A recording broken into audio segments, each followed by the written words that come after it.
And I just hear the flight announcement going on. I think we're just about to touch down in Tokyo Narita Airport. We are talking, of course, about Let's Go to Japan, which I happen to have right here. Oh, I just noticed there's this really nice art Oh, inside I don't know. I don't know that either. of the box as well. I believe that's Kiyomizu-dera in Kyoto, which I've been to. Yes, we're talking about Let's Go to Japan. It's by designer Josh Wood. Erica Ward was one of the primary artists on there. There's lots of additional artists as well. And it's by publisher AEG. And this game just came out this year in 2024, I believe. Or was it late last year? I'm not sure. Well, I mean, I think it was Kickstarter's a just few months arrived ago. this year. Yeah. Yeah, there you go. So it's within that realm, a brand new-ish game. And yeah, Amanda, do you want to tell us roughly what type of game is this?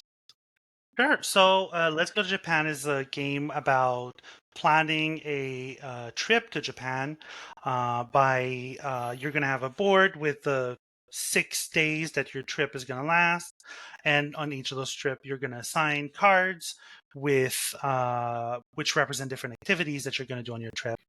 Um, and the game takes place over about 45 minutes. It has a card drafting, a weird sort of spin on the Seven Wonders card drafting, which is interesting.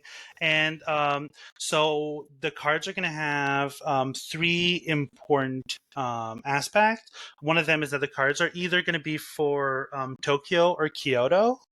And then when you lay them down on the days, anytime you go from one city to the other, you're going to have to take a train, which, is a boring part of any trip. So the more trains you take, the more points that costs you.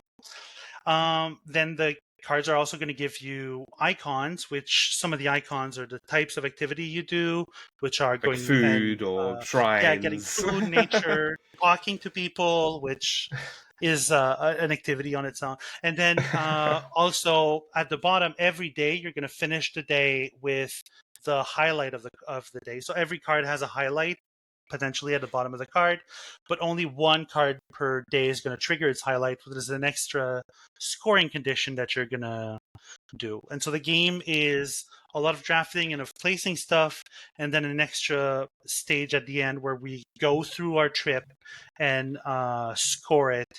But usually by telling each other about our trips.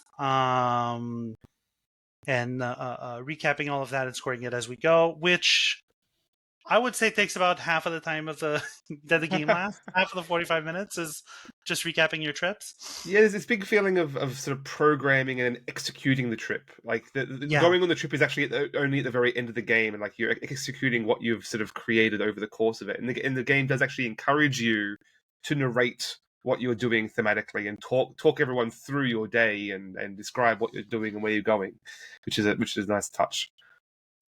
Yeah, yeah, I think that part of the game, the concept, I guess, the theme, maybe is one of the most like impactful or spot on because Mm. whenever you plan any long trip, it doesn't have to be to Japan. Anything that's over, a week or so, like at least for me and my family, planning the trip and what you do is like more than half of the fun because you Mm. spend potentially weeks before going on the trip, And there's all uh, this potential of all the possible things you putting could be yeah, doing, and putting it together, right? Everyone's got their wish list, especially with kids. We encourage our kids to tell us, what is your must do, right? Make sure you add it to the list, and we'll slot it in. And of course, I've done this with my wife. Like, probably been to Japan 5 times in the last 15 years or something like that. So fairly often. And what else? So you do it for when we go down to Mexico or whatever too. But yeah, just the concept that you're planning it all and then it's just a whirlwind executing it at the end. I think fits it to a T for sure. That part of it is really cool. yeah. I played it with But my brother, yeah, and he said it's a very long setup to get to the game, which is just telling each other about your trip. Uh, right. And hopefully learning about, cool new things you could do if Oh you yeah. you actually go to Japan. On more about the basics, it's a fairly short game too, right? Like it's like what, 45 minutes, I think the Yeah. box says. It's sort of like a beefed up Seven Wonders, kind of, if you think about it. It's definitely got the drafting. It's definitely got the tableau building, but there's just a bit more structure to it. A bit more. It's not just your typical pass the deck around and play one card sort of thing. Well, you're only ever Yeah. taking 2 or 4 cards at a time. So it's either take 2, keep 1, or take 4, keep 2. And the one of the key things here is you're so the card you don't take, you pass to either of your neighbors, and that sort of sits in a little pile, and then at various points, you get to pick up the pile that's in front of you and look through those cards. Which was an interesting mechanic. I don't know that it necessarily adds a lot. It does keep it's a degree of interaction going back and forth, but I never really gave it a lot of thought what I was giving to other players. I would say, but it does keep you all sort of interacting in a light way. I will say that mechanism makes a huge difference with two players, Mm, where drafting with two players often sort of breaks down because the zero sum nature of it means that like there's a Right. lot more hate drafting happening. And yeah, here there's yeah. always new cards coming in, and so it becomes like the what are you doing? How can I not give you the card you need is very secondary, like you said, but it really elevates a two player game of You might get the same card getting passed back and forth because neither of you want to go to that cat exactly. cafe. No, we don't want to. Yeah, and I suppose it is different from Seven Wonders in the sense that, like, we have to deal with cards from two different decks, right? We have to deal with cards from Tokyo and Kyoto, very, very explicitly in about half of the rounds. You have to get a card from each. So I can't really see how you would enable that in a more traditional Seven Wonders style draft. Maybe you have like 8 cards and you like pre-seed them with Tokyo and Kyoto decks. I'm sure that they tried all that stuff in playtesting, right? But that could easily shift one way to another. And part of me is gripes at the structure of this game because it's a bit confusing. Like It's a following little this, needlessly convoluted. yeah, I definitely screwed up. Let's just say I Oh, for definitely sure, screwed for up. sure. Yeah, and like maybe by the second or third time you play, you get the sort of the flow of it, because like even with these symbols where it says pick up 4 cards, it's like, well, I pick up 4 cards, what do I do with them? I guess you have to play, you're always playing half of the cards you get, right? Whether you pick up 2 and get 1 or you pick up 4 and put down 2, you're always placing half of the cards and then passing half of the cards. It's like one Yeah. round. And This round you're drawing 2 cards, keeping 1. This round you're drawing the 2 cards in front of you. This round you're drawing 4 cards and passing 2. This round you're drawing 1 from each deck. It just changes every round. So I don't think it's necessarily a bad thing. It's just that the game is so streamlined, for better or yeah, worse. Like, it's an incredibly streamlined game that flows very smoothly. You draw your cards, you keep 1, you pass 1 along, right? But because of that, you often forget to move the round tracker. It's so streamlined that I think it would just have been better to just keep the same structure over the course of the game, right? Rather than flipping back and forth, yeah. to keep it a little smoother. But yeah, And if it was smoother, like I think this game would go into like gateway game territory. Like if it was more regular, I feel it could go into like Ticket to Ride universe. Similarly, you're sort of making a trip, right? You're planning I a think trip. it's definitely still there. It's just that you need someone to sort of guide you, like to interpret that little round tracker board. Otherwise, it can be a little overwhelming for new players. You sort of need a game master to go, all right, this round we're A doing tour guide. this. Yeah, exactly. A That's tour right. guide. That's good. Yeah, for sure. Otherwise, shall we talk a little bit about the components? Yeah, go ahead. So I got the Kickstarter Deluxe Edition. Amanda, I imagine you Thank- got the same. Whatever, the Kickstarter is all the same. So it comes with obviously some really like nicely put together wooden tokens, and they have a little bit of heft to them I really like this wood style. Like it almost feels acrylic, but the paint job is really good. The colors are really vibrant, and there's just only a little bit of fading on some of them, and I imagine that might even be part of the graphic design. But this is a really like lush production. There's little baggies in the that hold all the components. There's lots of bonuses, like there's these postcards that reuse some of the artwork from the game. Even the score pad. There's Oh little yeah, the stickers. sticker sheet. Yes, yeah. Washi tape. Washi tape. The score pad is in this like little booklet that I did like that has the Japanese travel journal. phrases. That was a nice touch. Yeah. Yeah. So thematically, it's really on point. I kind of feel like they maybe almost overdid it in how maybe. Yeah, maybe like some of these components. Like, oh come on, let's talk about the elephant in the room. Is the ceramic token balls, quote unquote, right? Sorry, I have to correct you there. I'm pretty sure it's a typo. What it meant to say was snack bowls. Yeah, exactly. They're so small for snacks, though. Well, you got to get to the good imported Japanese snacks, right? Yeah, like those rice crackers or something. Right, those little chocolate mushrooms or whatever that they have. Yeah, it's really cute that way, and it looks like they just like hired some Japanese ceramic rice bowl makers to make those, and it shows they're really high quality. So I'll just say that like I like the extra touches, but it's almost a bit much. Like I wonder what the basic edition is going to look if there is one. The wooden tokens, like those tokens you use so infrequently. Some of them, especially like the wild tokens, you might collect one or two, and then you cash them in at the very end of the game. It's not a token that you're passing back and forth or getting a whole bunch of, right? So that felt a little unnecessary. They are very nice for what they are. Like they're lovely tokens to play with, but yeah, not completely necessary. I think the retail version of this would be perfectly adequate. Oh yeah. Yeah. It's not like Quacks of Quedlinburg where you're literally touching and fondling the pieces like every second of the game. You're mostly holding the cards. Well, let's talk about the cards themselves. Yeah, too. that's what I wanted to get to next. Giant. Yeah. They're like basically really big. Right? So huge, and there's so many of them. Right, so many of them. Well, there's literally 2 decks. That's not including the mini expansions or whatever that are in the game as well. And I feel like the whole purpose of the giant card is for the artwork, right?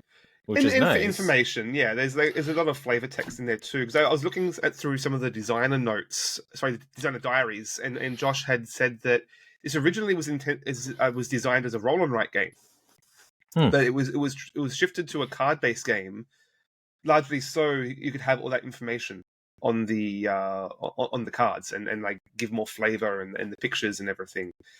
And I think that's one of the big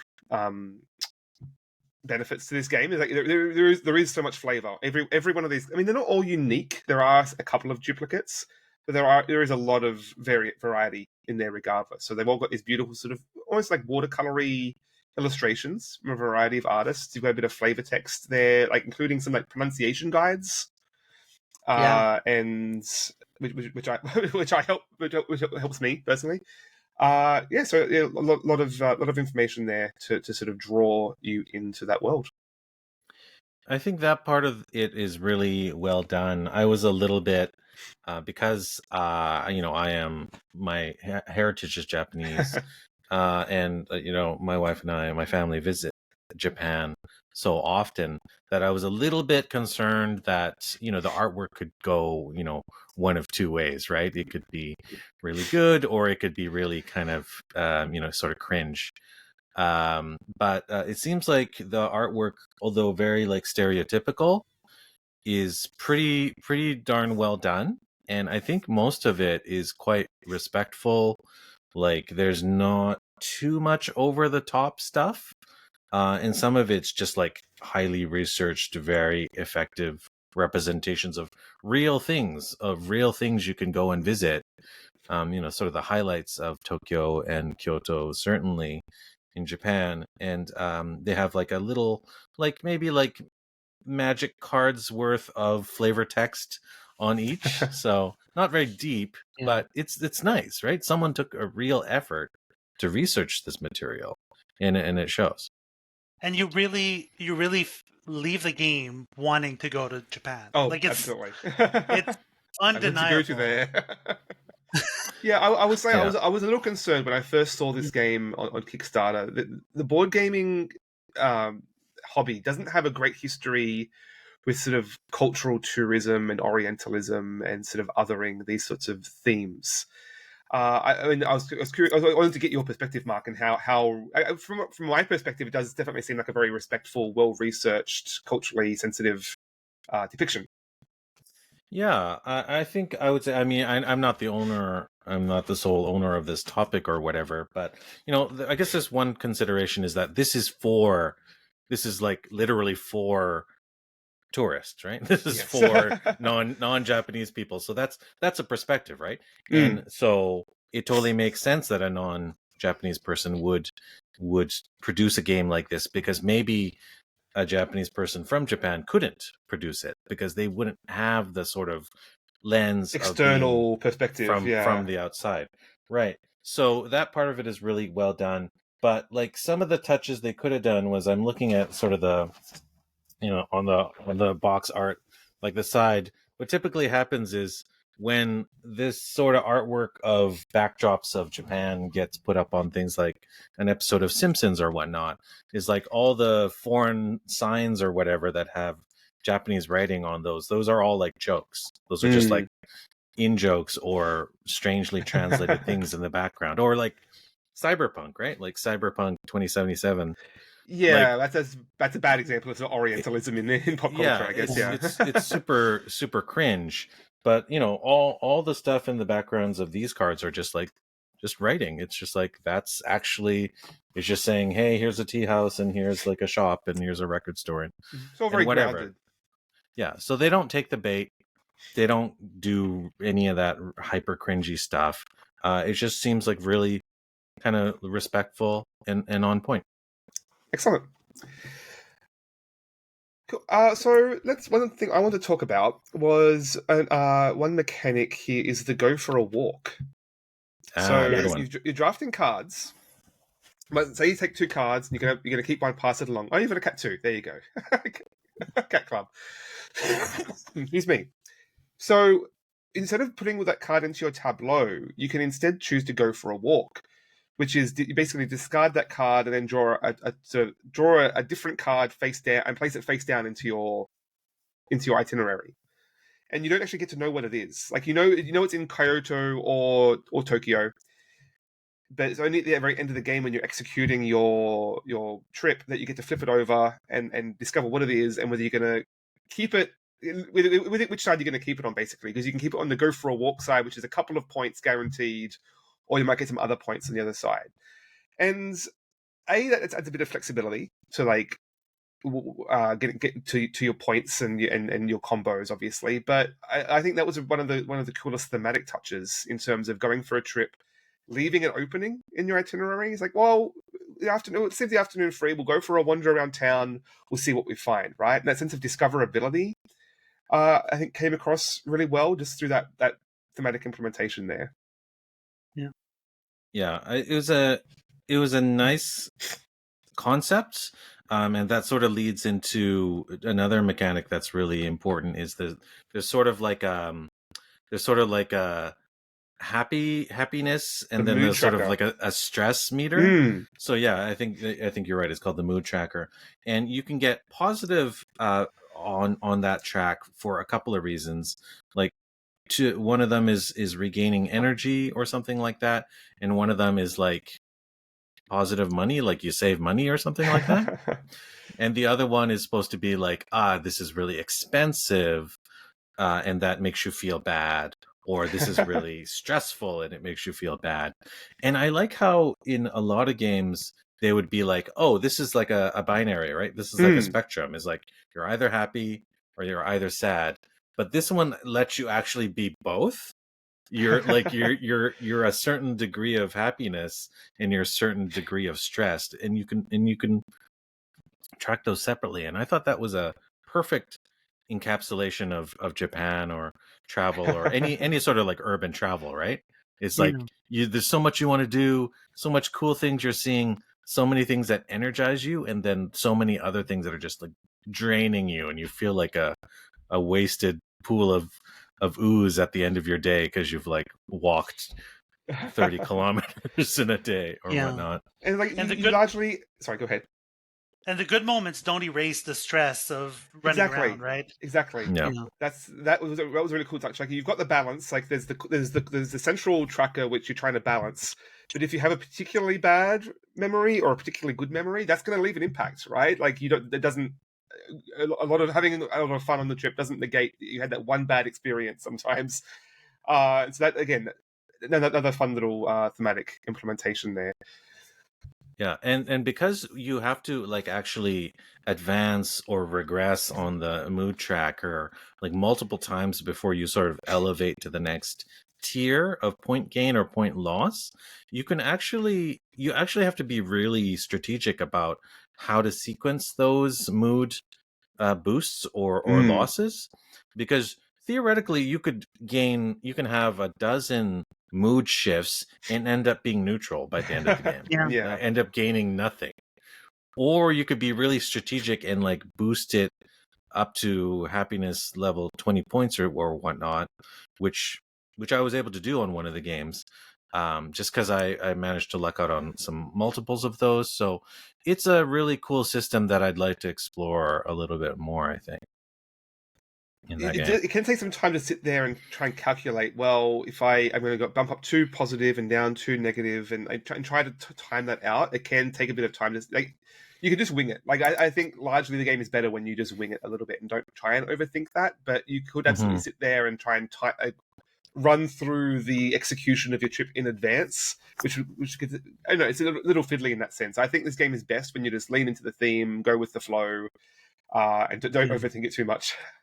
Yeah, on that point, I'd like to cycle it back a little bit into like the sort of like basics of what you're doing. You know, Amanda, you gave a good overview of basically what you're doing. You got the 6 days that you're trying to plan out, but over the course of the game, you're drafting from either 2 cards or 4 cards, and you're placing half of those down. And basically, you don't have to place them in the order of the days You're each planning. round. You're not doing the trip. Yeah. Yeah, exactly. So you can put down what you're doing on Thursday, and then you can plan what you're doing on Tuesday, and then you can plan what you're doing on Friday and then Monday. The cards that you place and when you jump between Tokyo and Kyoto, is you're kind of sequencing. You're kind of sequencing it out over the course of the game, but you only execute it at the end. So there's a nice tension between wanting to fill some of those days up and lock them down, because effectively once you reach 3 sort of activities in a day, the game's locked out, right? And you get a little bonus too on that day. Yeah, there's a sort of a bonus evaluation which happens, and that part of it, I don't know, it was nice. It was a nice touch, this little bonus evaluation, but it was a little bit confusing because most of the time you don't execute any of the changes, like the mood shift, until the end of the game. So that part of it was a little bit difference, or We often the timing do that of it. as well because you're expected to do everything at the end. You often forget to do that little bonus in the middle of the game. Yeah. Or you take the mood bonus and you're like, wait, why am I not in the center? I should start in the center, and you go back. Yeah, I feel that for everything else being as streamlined as it is, that feels like it was added afterwards, because I assume because people were like, well, I don't feel like I'm doing anything during the drafting. Right. Or people were like putting an extra card on the days that are supposed to be locked out, so you have to have a trigger that people remember this day is long. But yeah, it feels like a bit of an add-on that breaks a lot of the rules of the rest of the game. Right. You know? And the other thing that really broke the rules is sort of what you were talking about before, Daniel, is the walk. Is like there's sort of like 2 ways to do a walk. There's like the regular walk, yeah, where you get like what is it, like a research token, and you get, which gives you the ability to sort of like view more cards, which everyone wants. So that part's really nice. but you're sort of playing a gamble because you don't know what card you're going to get at the Bit of end luck of of the the game. draw, yeah. Yeah. So that's the regular walk. That's fine. That's understood. That's cool. But then there's the extra walk that you can gain as part of that bonus evaluation when you put your third activity in a given day. And that one, like, it works half of the same as the regular walk, but not. Like, you don't gain extra research. Yeah, And, like, thematically, I don't entirely understand. You like squeezing in extra time in the day to add a fourth card that for a walk, a little random bonus. Again, yeah, thematically, it doesn't work quite as well. yeah. And that, I don't know. You get that No, bonus. Sorry, you get that go. bonus if you like, because each day has a specialty kind of thing. Like, oh, this day would be Yes. great to go eat food for some reason, and Yeah. so if you get all cards matching that thing, it Yeah. Mhm. to me that represents, oh, that was such a great day that like I feel energized at the end of it. Let's go for a walk in the evening and just Walk off all instead that of just food. crashing at home. Exactly. So I thought that worked for me at least. Nice. Everyone's got their own headcanon of how their day Exactly. is going. No, that's Well, really I cool. think that's a good tangent to get into the fact that just talking about the general strategy of this game, that I didn't find it entirely satisfying. I will say, like thematically, it Huh. works really well. Just in terms of, I found it was a little too not easy, but not much friction. Getting back to that discussion, in terms like of all the games I played, I don't think anyone ever didn't get all of their end of day bonuses. Largely, it was like everyone was always getting the bottom, the end of day bonus, the bottom card of each day. You get a little bonus scoring if you have X and Y symbols, and everyone got all of those. So there was never really this compromise or friction in terms of what choice you're going to make. It was always a little too easy to maximize everything. I mean, some players you can definitely play this game and not really don't overthink it. Just some people will just take the card that is more thematically engaging. Like going to the cat cafe doesn't fit my symbols, but I really want to. I just want to take that card because it looks cool, right? But if you do want to lean into that sort of mechanical puzzle of it, I didn't find the puzzle super engaging in terms of being a little too simple to just match the symbols on this day, right? It's either match the symbols or just take the luck of the draw, right? So the balance wasn't quite there. I just was looking for a little more friction in that puzzle.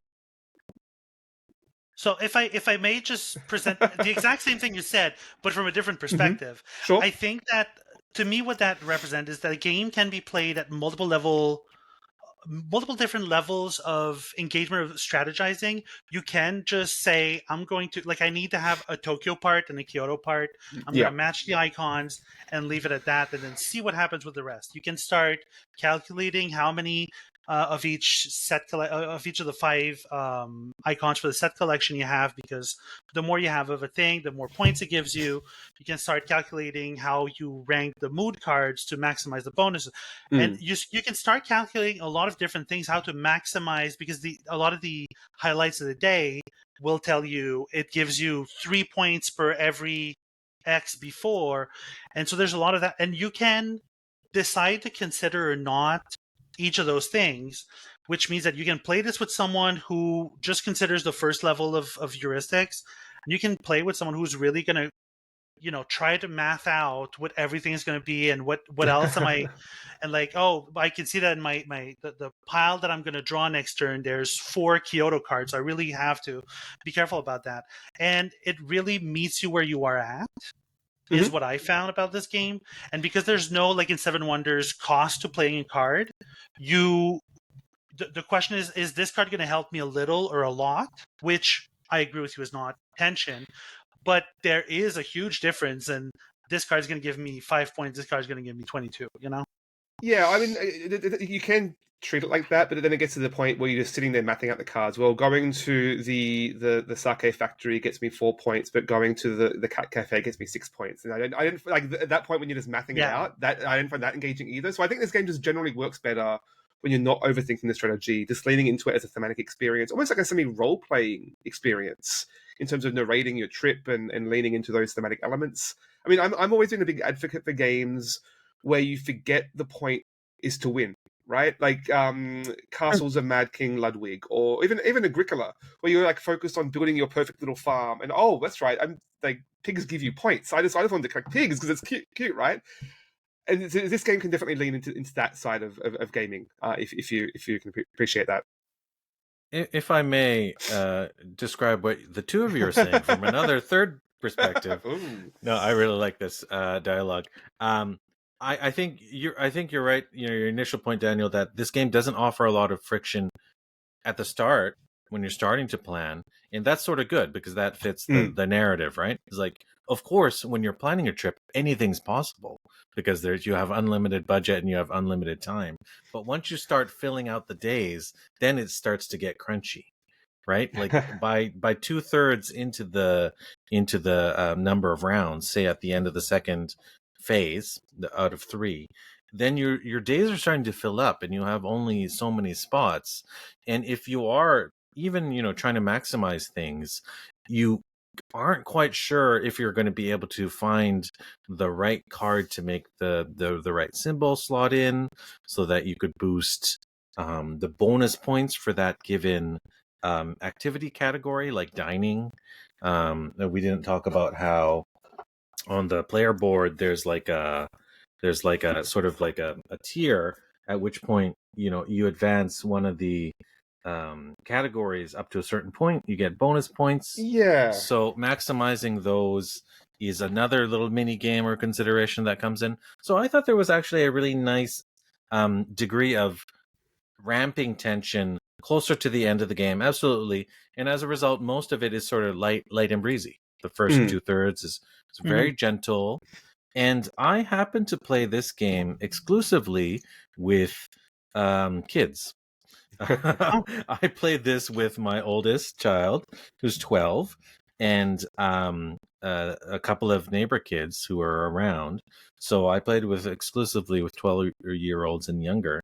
And my 12-year-old is pretty into strategic games, and we had a nice kind of like rivalry going up. We were butting heads and trying to maximize our points, and that part of it worked really well. But playing with the other neighbor kids, they were just a little bit more uneasy, a little uncertain, but they got into it. But I think that that little light ramp of easing into the challenge and the friction coming on board later on, I think is actually nice, probably intentional. And I think that gentle approach is welcome for some audiences. Perhaps not for, core gamers, but whoever's listening, watching our stream right now knows kind of who you are, if you fit into that category or not. And maybe you could use this game to introduce some of these concepts to non-gamers or casual gamers, and they would get something really nice out of it as well. Yeah, to me, like AEG, the whole appeal of AEG games are fairly simple, accessible games that do have quite a bit of bite to and challenge. Like even something like Cascadia, in the overlapping scoring conditions, accessible but still having quite a bit of challenge there if you want to dig into it. And this doesn't quite get to that level of some of those AEG classics. As a thematic implementation experience, and just sitting around the table chatting, and lots of great discussion points in this game. Just sort of not icebreakers, but the points to just start having a conversation about if you do want to travel, for example. I think this would be a great starting point. Yeah, this is a lighter game. I think it's not. This is not like Twilight Imperium, certainly. So nobody should go into this game expecting that. I feel like it's a light to medium game, or even like a filler game, because it's so short. Very much along the lines of Seven Wonders. I feel like base game without any of the expansions, and it fits that sort of mold. It's perfectly pleasant, really nice to look at, a feast for the eyes. So for that reason, I'm fairly positive on it. Although I don't think it will be the be-all, end-all game that I'll play every week and try and get good at. I don't think it has that depth or quality to that, but I'm not giving that as a knock. I think this type of game, has a place. And I think people looking for that will really enjoy it. I mean, having a thematic hook is like one of the big ways of bringing new people into the hobby, and I think this is a good one of those. Certainly. Do we want to dig into the include expansions a little bit? Yeah, I tried both of those. What did you think of them? I quite like them, and I don't. To me, unless I'm teaching the game to someone new, I am always including those in every play we do. Mm.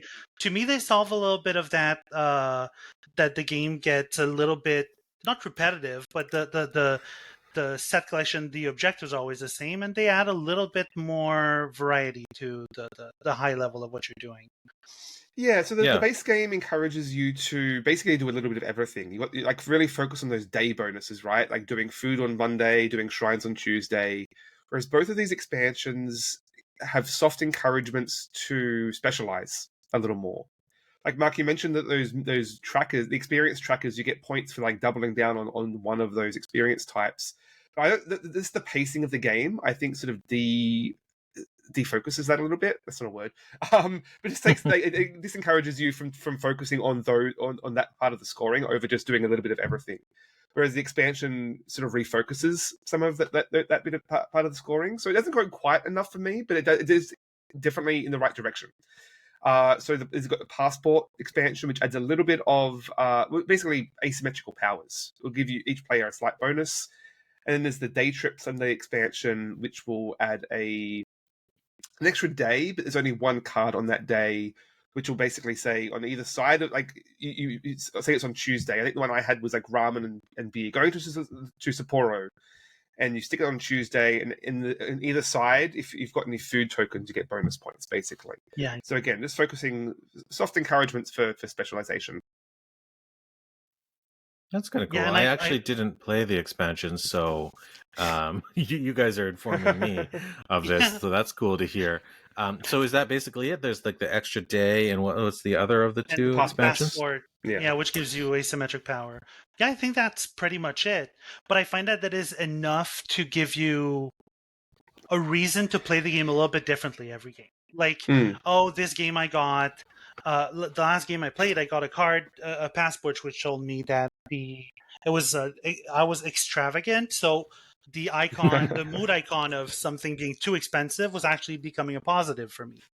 And so Oh, it wow. changes your perspective of the rest of the game, where suddenly those are good, and not only that, but the highlights that score for expensive icons then suddenly just double up on something you're already trying to do.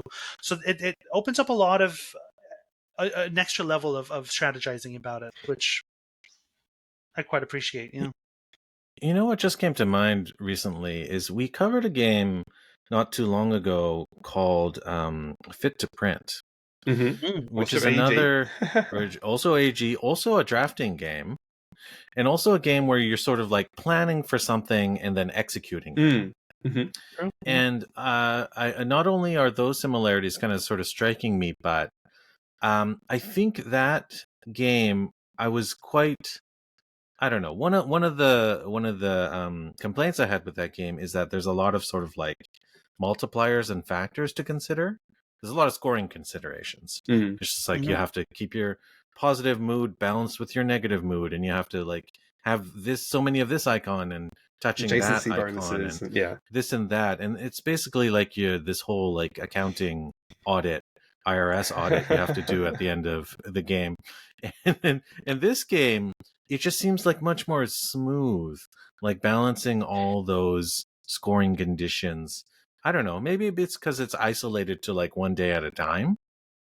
It just seems like to flow really gently, and it has so many of those nice qualities of Fit to Print, but it has way fewer of the frustrating kind of um, extra steps, fiddly steps that you have to take that Fit to Print have. So I think in that way, this is another success, comparatively speaking. Excellent. Well, I think we're about talked this through. Any closing thoughts? Start us off, Amanda. I will say about this game, I really enjoyed it. We've played it, I think 6 or 7 times by now, and we played with my brother who borrowed it to go play with some of his friends, and so it's already in 2 months since we got it. It already got a lot of table time. The one negative I will say is this, like we said earlier, it's gorgeous, but the cards are enormous, which means it takes a large table if you play with like more than 2 or 3 players. And the player boards as well, quite large and spread out. Yeah. And so, but overall, it is a game that you can meet at whatever level of engagement you have in you, and come out with just a desire to go visit Japan. So that's all good, right? Yeah, I totally agree. I think this game is not going to be for everyone, but is any game for everyone. I think this game is going to be really the perfect like game that gets played all the time for some groups, especially I think families. Or alternatively, it could be a game that's in your collection that you pull out every 3 to 5 years before you take your trip to Japan. It's like maybe it's just for the thematics of it, because it feels good. It feels apropos. The theme, I think, fits with the mechanisms really quite deftly, and the subject matter I just love. So no complaints there. I think I'm going to keep this in my collection and just have fun with my family before our next trip. Excellent. To me, one tangent I quickly wanted to touch on is that it put me in mind of another game called Remember Our Trip, which makes it a really interesting companion in that it is about also a Japanese design, but it's after you go on a trip. Yeah. And it really touches on the communal elements of like reminiscing and like some of the shared memories and where someone like where two people might be remembering a trip differently. And those sort of clashing memories. And that was a really interesting thematic implementation that sort of complements this quite well. But it did get me thinking, Mark. You mentioned going on a trip as a family or with friends, even, and trying to prioritize everyone's preferences. I think perhaps that was maybe a missed opportunity, like, and for more interaction in this game. You could maybe like look at trying to balance different demands of different people, or maybe like even some like on your neighbors, like try like little shared bonuses with each of your neighbors, perhaps. And I think that'd be a cool touch that would draw a little bit more out of this, perhaps maybe for expansion or for if we let's go to a different city. I think those are great ideas. If you look at Seven Wonders being a relatively close comparison, the base game is very basic when you look back on it. And the expansions like got really in depth and added some really cool hooks to give that game sort of the depth, epic sort of depth that it was looking for to match the subject matter. And I think this game doesn't have to be epic, but you're right. You could have a lot more player interaction that could give everyone a reason to compare stories or a reason to be doing this exercise together. So what I'm getting is cool. What I'm getting is we should play back to back. Let's go to Japan where we plan our trip, then Tokaido where we do the trip, and then Remember Our Trip where we talk about. Yes, yeah. I've got Yokohama back here somewhere. That'd be a good one. Yeah. Isn't there a Japanese game about riding the bus too? So we can have like the bus in there, and then get some Nippon rails. So we could have a whole Japan traveling game tourism day series. Yeah, there you go. Nice. Is it so? Okay, quick question to close this up. If Let's Go was to become a series, where what country or city would you like to see this go to? Well, I mean, Japan is top of the list for me, so no complaints there. But I think it would have to be somewhere like quite different, like maybe a whole different continent, like maybe like let's go to like Italy or something like that. That has a totally different vibe to it. But yeah, you're totally right. The core mechanism could be expanded pretty well. Let's go to UK. Probably Italy for me because it's got the same kind of blend of like, old and new. It's got the arts. It's got the cuisine. It's got the scenery. You got the north and the ocean and the Mediterranean to the south. So yeah, I think that would be probably the best. I like maybe Call Me a Homer, but Let's Go to Canada sounds pretty cool. And you could let's present go, like let's go to how. Alberta and between Calgary and Edmonton. Oh, but the No, but like flights you in could. between the cities have to be like half of your budget, right? Yeah. Oh yeah, it would be a great way to address everyone's theory that going to Canada you can hit like Vancouver and Toronto in the same day, and Probably you can Toronto and present how. Quebec. I would probably work well. Yeah. Yeah, probably, yeah. But I was interested in the idea That's of like travel by showing train, right? off. Yeah. Oh yeah. I mean, most of the east can be traveled by train. Like even going down to Toronto is a few hours.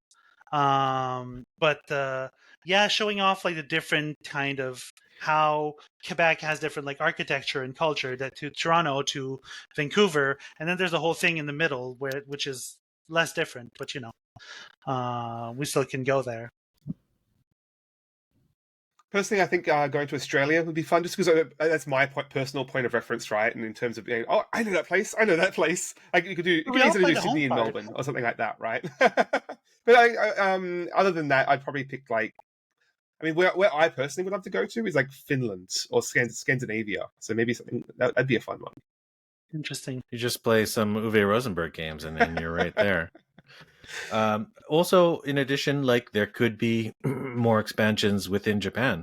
Like it's Absolutely. a tiny country, but there's lots of different regions. Add a different Lots of- deck and like choose 2 cities each game or something like that. Oh, I yeah, do that. or even zooming in, right? Just like on one city, like doing the transit map of Tokyo alone would be its own Here, little game. okay. What about with all of the games getting IPs and stuff? What about like let's go to Asgard and let's do a Marvel reskin of this? Nice, exactly. It's like Let's go to it's like Tatooine. the Infinity Gauntlet love letter, right? It's Exactly. pretty much like that.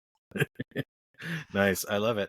Oh well, there's that like awesome. What is it? I think they did like Star Trek: The Next Generation Fantasy Realms or something like that. Yes, Just some yeah. weird Huh. combos. I'm all for it though. Let's make it I happen. mean, if we can bring more people into the hobby, right? Absolutely. There you Excellent. go. Well, I think we'll leave it there. Does anyone have any other final thoughts? Well, let's remind the folks again about Amanda's upcoming project. You said your Yes. Kickstarter is coming soon, or it's almost out, or where can people find that? It's going to be on Kickstarter on May 28th is when we launch. The name of the game is Puppets in High Places, which is sort of a play on Friends in High Places. If that wasn't clear. And so I think we can put the link in the show notes. It's series Absolutely. of characters and stuff. And then you can go to my blog at subsurfacegames.ca. And you're on Twitter and Blue Sky, I believe? I'm on Twitter. I'm less active on Twitter than I used to be. Well, yeah. Right, and I'm Subsurface Amy at both Twitter and Blue Sky.